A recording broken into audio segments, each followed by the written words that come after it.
Tony, just that part of many games, many postseason games where Albert's night ranks for you. Well, there was a couple of times in that dugout after you had by the middle of the game, somebody kept saying, have a day that they'll never forget. And that's kind of what he did. I mean, we get 5 hits, 3 home runs, and against that club, there wasn't any of that production we didn't need. So he's the latest example of how great he is. You saw it tonight. Another question for Tony. Tyler over here to the right again. Two, I guess. Well, one off that last answer. Do you remember who was saying that? Have a night. I don't know. I mean, there's one of the things that we talk about on the road is to make sure there's a lot of noise in the dugout. That way you feel, you know there's 40,000, 50,000 for them. So I'm not sure who said it. And Albert said something to the effect of he thought about maybe asking you give things at Gerald Laird an at-bat or something, but he figured that you would keep him in. Did that ever cross your mind like that? We're up 7-8 runs for that last at-bat, maybe give someone else? Well, actually, Gerald was going to hit for Berkman. If we'd have gotten there, he was on deck when the last out was made. And I can't. I don't think we as a team can give the Rangers more respect than leaving Albert and Holiday. I mean, it wasn't that. I will say that in the 9th with 9-run lead, I felt like we were. Before that, they were so explosive that that's why all those guys stayed and kept trying, because we knew how dangerous they are. And again to the right. Tony, the first 2 games, very low-scoring games, and then the slugfest by both squads. How do you assess that? Was it just time for both teams to break out? Was it the ballpark? Or what is your assessment? Well, I think the weather in St. Louis, the first 2 games, it wasn't easy to pitch because the ball was slick, but it's you get warmer than the hitters do. There were some balls that we hit hard that did not go out of that ballpark.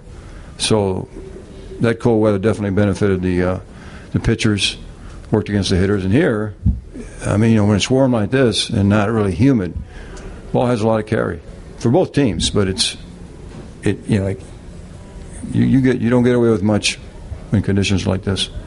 And here in front, Barry. Okay, Tony, I guess congratulations for you or two, because you passed Bobby Cox into second place in all-time postseason wins tonight with only Joe ahead of you. I know you don't like to talk about yourself much, but what kind of perspectives does that put on your entire career? Well, I really wasn't aware until somebody congratulated one of the owners. The same one I get all the time. I've never been in a bad situation. Not one. 30 years of ownership, front office, players. So I really don't take it personal. Anybody that, all the guys that I know that I really respect, in my situation, that's what they would have. So I've been lucky, and I don't take it for granted. Any more for Tony? Right here to the right, second row. John Jay, after you right now, looks like he's struggling a little bit to play the playoffs. Well, I mean, he's facing some good pitching, but his stroke's good. He's got a ton of confidence. He never panics. He's going to face another tough one tomorrow and the next day. I watch him close, and there isn't anything about him that he's hanging his head or he's just getting pitched tough, and he's liable tomorrow get a big hit to help us compete. And right here. Oh, okay, go ahead.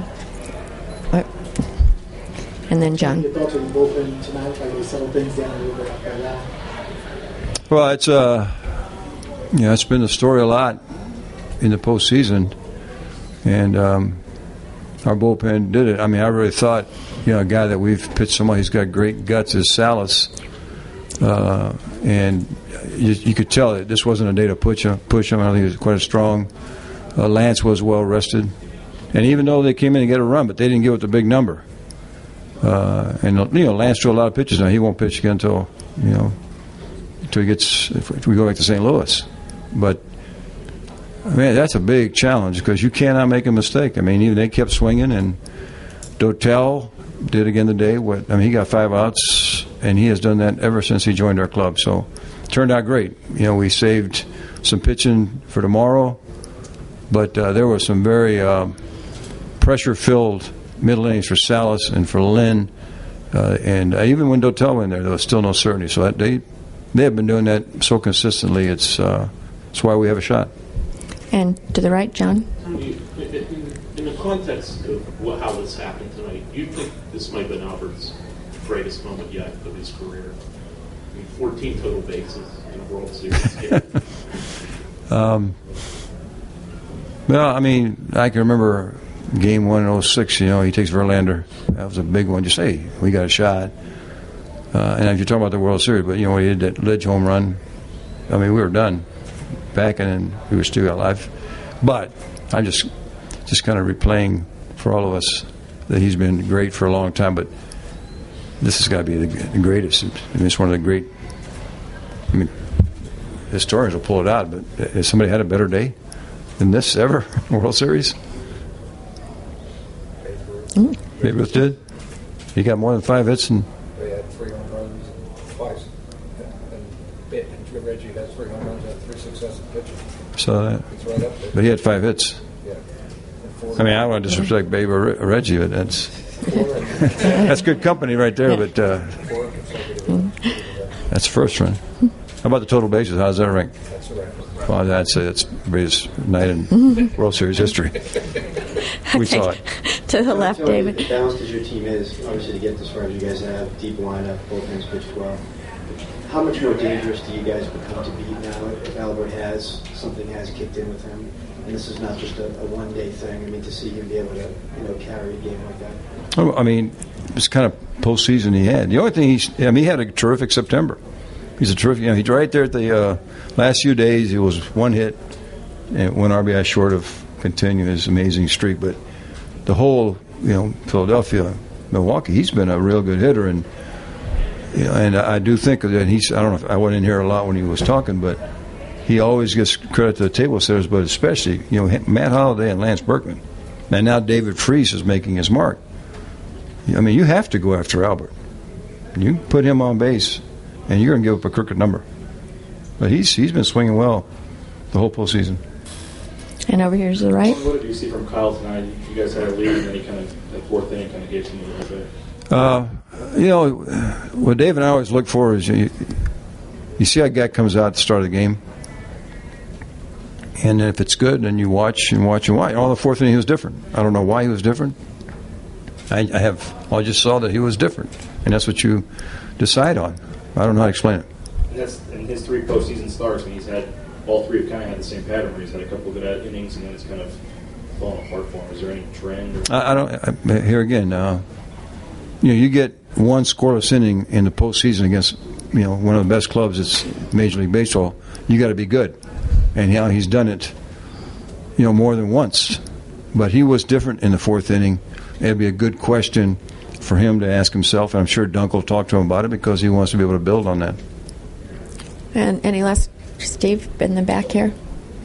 Tony, my apologies if you've been asked this specific question, but you've been in the game a long time. You've seen many things. I know you don't like to overstate things, but in a World Series, is this the greatest single offensive performance you've ever seen by Albert? By Albert? Well, we just went through this in the sense that, according to some of the stats, it's the greatest of any World Series in 120 years. 14 total bases and the 5 hits. So, 4 hits, 4 innings in a row with a hit. I mean, this is, I'd say it's. Well, I think the best thing to do is you make that statement and ask somebody, okay, show me one that was better. I think it'd be hard to do. Any couple last ones over here, John? When you see what he does tonight, and knowing the certainty of what's going to happen once this is over, how difficult is that for you to? You're talking about this winter, 2012. Yeah. We have a pact. When we put our hands together, and we're not thinking about anything except the 2011 season and the postseason. So I don't want to get spanked when I get in there. So I'll tell you that, and it's a real good PS to this, and I've learned it over 11 years with Albert. He will probably think about this and enjoy it, and he should. If you see him tomorrow, you would never, ever suspect that he did this tonight. He will be into his routine, getting ready. he is so strong in his mind, and we'll see. I know Holland's got real good stuff, but Albert will go about it in a way that is why that's part of his greatness.